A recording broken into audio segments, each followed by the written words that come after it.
Hello അസ്സലാമു അലൈക്കും വറഹ്മത്തുള്ളാ. അപ്പോൾ ഒന്നാമത്തെ ക്വസ്റ്റ്യൻ നമ്മൾ കഴിഞ്ഞ വീഡിയോസിൽ ചെയ്തു. ഇനി നമുക്ക് ചെയ്യാനുള്ളത് നെക്സ്റ്റ് ഇങ്ങനെ ആണ്.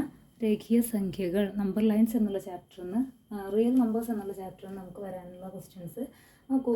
അബ്സല്യൂട്ട് എക്സ് ഈക്വൽ ടു 4, അതായത് എക്സിൻ്റെ കേവല വില 4 എന്ന് പറഞ്ഞാൽ എക്സിന് ഏതൊക്കെ വാല്യൂസ് വരാൻ സാറ്റിസ്ഫൈ ചെയ്യുന്ന വാല്യൂസ് ഏതൊക്കെയാണെന്നാണ്. അപ്പോൾ അബ്സല്യൂട്ട് എക്സ് ഈക്വൽ 4, എക്സിൻ്റെ കേവല വില 4 എന്ന് പറയുമ്പോൾ ഇതിനെ നിങ്ങൾ മനസ്സിലാക്കേണ്ടത് 0-ൽ നിന്നും എക്സിലേക്കുള്ള ഡിസ്റ്റൻസ് 4. ഓക്കെ, അപ്പോൾ ജസ്റ്റ് ഒരു നമ്പർ ലൈൻ പറഞ്ഞിട്ടുണ്ട്. ഇവിടെയാണ് 0 ഇരിക്കുന്നത്. 0-ൽ നിന്നും എക്സ് ഏതോ നമ്പറാണ്, അങ്ങോട്ടുള്ള ഡിസ്റ്റൻസ് 4 എന്നാണ് ഇതിൽ നിന്നും ഇത് കാണുമ്പോൾ നിങ്ങൾ മനസ്സിലാക്കേണ്ടത്. 0-ൽ നിന്നും എക്സിലേക്കുള്ള, എക്സ് മാത്രമേ ഇവിടെ ഉള്ളൂ എങ്കിലും നിങ്ങൾ മനസ്സിലാക്കണം, 0-ൽ നിന്നും എക്സിലേക്കുള്ള അകലം 4. 4-ന് അവസാനമേ പറയാൻ പാടുള്ളൂ.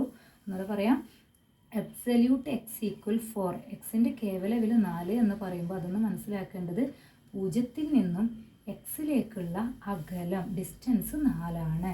അപ്പോൾ നോക്കൂ, 0 ഇവിടെ ഉണ്ട്.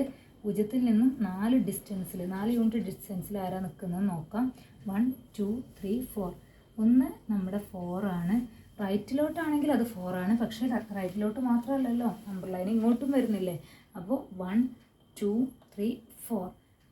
ലെഫ്റ്റിലോട്ടാണെങ്കിൽ അത് -4 ആണ്. ഓക്കെ, അതായത് അബ്സല്യൂട്ട് എക്സ് ഈക്വൽ 4 എന്ന് കണ്ടാൽ നമ്മൾ എഴുതണം എക്സിൻ്റെ വാല്യൂ മേ ബി റൈറ്റിൽ 4 ആവാം, റൈറ്റിൽ അത് 4 ആവാം, അതുപോലെ ലെഫ്റ്റിൽ -4 ആണ്. ഓക്കെ, അപ്പോൾ എപ്പോഴും ഇതുപോലെ അബ്സല്യൂട്ട് എക്സ് ഈക്വൽ ഒരു നമ്പർ തന്നിട്ട് നിങ്ങളുടെ എക്സിൻ്റെ വാല്യൂ കണ്ടുപിടിക്കാൻ പറഞ്ഞാൽ ഒരു വാല്യൂ അല്ല 2 വാല്യൂ എഴുതണം.